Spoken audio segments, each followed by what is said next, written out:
अजीत डोभाल ने कहा कि इस्लाहात या नई तब्दीली की मज़ाहमत होती है। अग्निपथ स्कीम के ताल्लुक से इनफरादी और इज्तिमाई सतह पर मज़ाहमत देखने को मिल रही है जो फित्री है, लेकिन जैसे जैसे इस स्कीम की इफादियत के बारे में लोगों को पता चलेगा वो इसकी तायद करेंगे।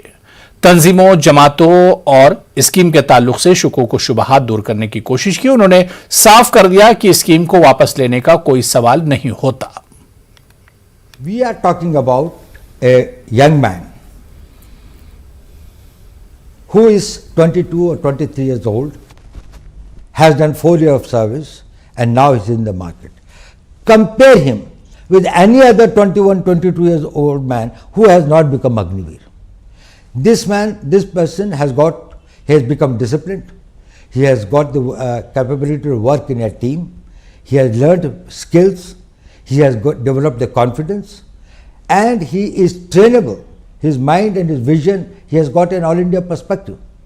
So he is much more equipped to face the society. On top of it, he has been given a qualification that will be +2. That makes him comparable with any other persons in his age group to which the others are joining. So there is no avenue that has been debarred or closed for him.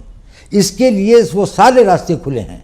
उसके बाद उसके पास में 11 लाख रुपए के लगभग पैसा भी है, जिससे वो कोई नया कोर्स कर सकता है, आगे की पढ़ाई कर सकता है। यूनिवर्सिटी में जाना चाहे तो यूनिवर्सिटी की पढ़ाई कर सकता है। उनमें से कोई अगर टेक्निकल स्किल्स ज्वाइन करना चाहे तो पॉलिटेक्निक्स और उसको ज्वाइन कर सकता है। और ये टॉप ऑफ इट है कि सरकार ने कहा कि 10% CPMF में होंगे, डिफेंस फोर्सेस के अंदर में, जो डिफेंस मिनिस्ट्री ऑफ डिफेंस के अंदर में कोस्ट गार्ड है, बाकी चीज़ें हैं जो कि उनके उसमें अंदर में आती हैं, डिफेंस सर्विस कोर है और जो उसके अंदर में, और काफ़ी मिनिस्ट्री ने कहा है।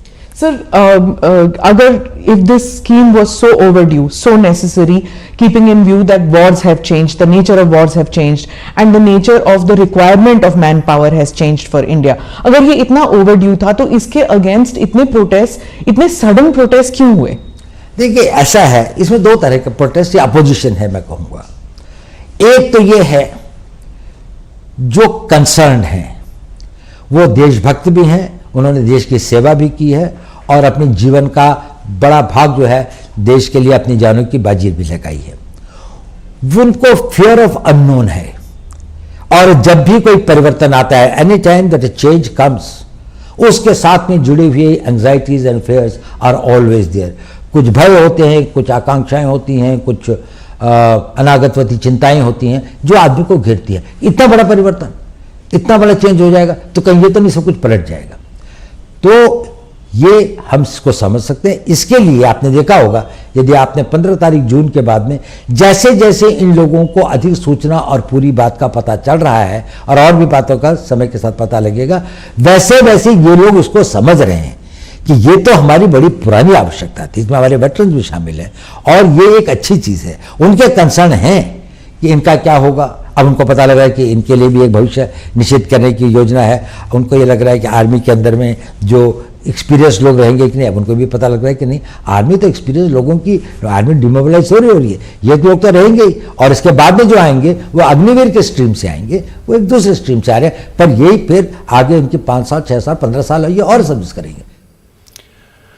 कश्मीरी पंडितों के हवाले से अजीत डोभाल ने क्या कहा, आइए सुनते हैं। The Kashmiri Hindus, especially the Pandits, they feel very let down, to some of them, that there is so much energy expended in bringing these terrorists or militants or separatists back into the mainstream, that those who have supported Mr. Modi, the BJP and this government all through, that they are being taken for granted and their security is not of paramount concern to the security establishment. Firstly, I don't think that is the real feeling of all Kashmiri Pandits or people who have been displaced. But yes, they are a vulnerable section. They need protection. They have got to be protected. Government has taken various measures in the past. Probably much more has to be done, and that is being done. We have got to see that wherever they are and whatever protection they require, because they can be the soft targets and no government will be able to give an individual protection to each individual in any village or far off places. So we have to find out the systems, and best thing is that we go on the offensive against the terrorists and try to see that these persons who possibly can threaten their lives or their properties and others, they are accounted for. Shiv Sena